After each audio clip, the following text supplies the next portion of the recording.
Hello friends, welcome to Zana's Recipes. இன்னைக்கு நம்ம ரொம்ப யூஸ்ஃபுல்லான டிப்ஸ் பார்க்கலாங்க. இந்த மாவு ஒரு முறை அரைச்சு வச்சுக்கிட்டீங்கன்னா உங்களுக்கு 1 மாசம் இல்லங்க 6 மாசம் வரைக்கும் இட்லி தோசையை பத்தி கவலையே வேண்டாம். இது எப்படி செய்யறதுன்னு பார்க்கலாம். இன்னைக்கு நம்ம இன்ஸ்டன்ட் இட்லி வந்து தயார் பண்ண போறோம். அதுக்கு முதல்ல உளுந்து வறுத்துக்கலாம். உளுந்து பாத்தீங்கன்னா 250 கிராம் எடுத்துர்க்கேன். ஒரு கடாயில வறுத்துக்கலாம்.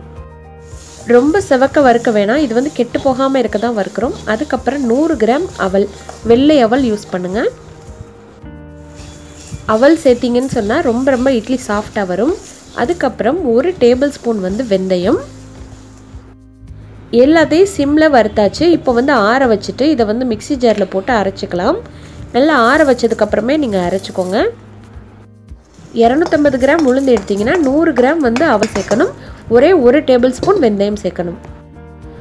அடுத்ததா ரவையை சேர்த்து கொஞ்சம் வறுத்துக்கலாம்.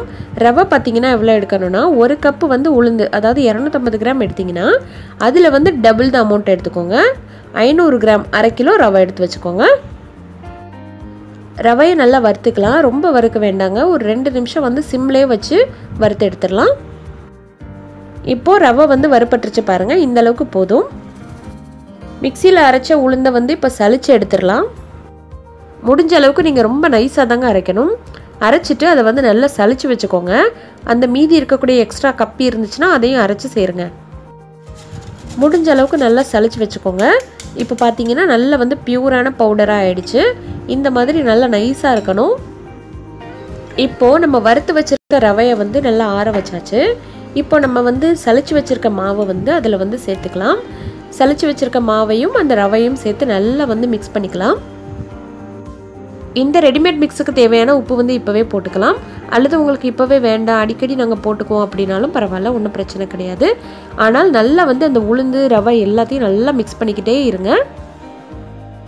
அவ்வளோதான், ரெடிமேட் மிக்ஸு தயாராகிடுச்சு. இப்போ வந்து இது ஸ்டோர் பண்ணிக்கலாம். இது எவ்வளோ நாள் வச்சுக்கலாம் அப்படின்னா 6 மாதம் வரைக்கும் வச்சுக்கலாங்க. இப்போ தான் இந்த மாவை நான் அரைச்சேன். உடனே எடுத்து அதில் வந்து நான் உங்களுக்கு இட்லி சுட்டு காமிக்க போகிறேன். இதில் பார்த்தீங்கன்னா நான் வந்து ஒரு 250 கிராம் எடுத்திருக்கேன் இன்றைக்கி. ஒரே ஒரு பிஞ்ச் மட்டும் ஆப்ப சோடா சேர்த்துக்கலாம். உங்களுக்கு உப்பு தேவைப்பட்டுச்சுன்னா போட்டுக்கோங்க. நம்ம வந்து ஆல்ரெடி மிக்ஸில் சேர்த்துருக்கோம். அதுக்கப்புறம் கெட்டியான தயிர் சேருங்க. ரொம்ப தண்ணி இல்லாமல் கெட்டியான தயிர் சேருங்க. ஏன்னு சொன்னால் இது வந்து நம்ம புளிக்க வைக்க வேண்டிய ப்ராசஸ் கிடையாது. அதனால் புளிப்புக்கு தயிர் தான் பெஸ்ட்டு.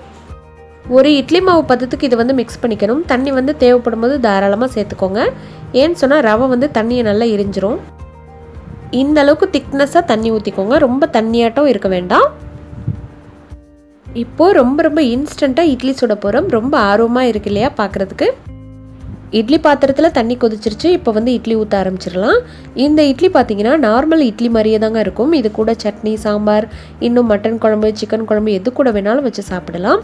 இது பார்த்தீங்கன்னா வேலைக்கு போகிற பெண்கள், பேச்சுலர்ஸ் இவங்களுக்குலாம் ரொம்ப யூஸ்ஃபுல்லாக இருக்கும். இப்போது ஒரு 7 நிமிஷத்தில் பார்த்தீங்கன்னா இட்லி வந்து நல்லா வெந்துருச்சு பாருங்கள். அவ்வளோதான் ஃப்ரெண்ட்ஸ், ரொம்ப சுலபமான இன்ஸ்டன்ட் இட்லி வந்து நம்ம தயார் பண்ணியிருக்கோம். இந்த மாவை நீங்கள் அரைச்சி வச்சுக்கிட்டிங்கன்னா உங்களுக்கு 1 மாதம் இல்லைங்க 6 மாதம் வரைக்கும் தாராளமாக நினச்ச நேரத்தில் இட்லி சுட்டு சாப்பிடலாம். இந்த வீடியோ உங்களுக்கு ரொம்ப யூஸ்ஃபுல்லாக இருந்துச்சுன்னா மற்றவங்களுக்கும் கண்டிப்பாக ஷேர் பண்ணுங்கள். வீடியோ பிடிச்சிருந்தா லைக் பண்ணுங்கள். தேங்க்யூ.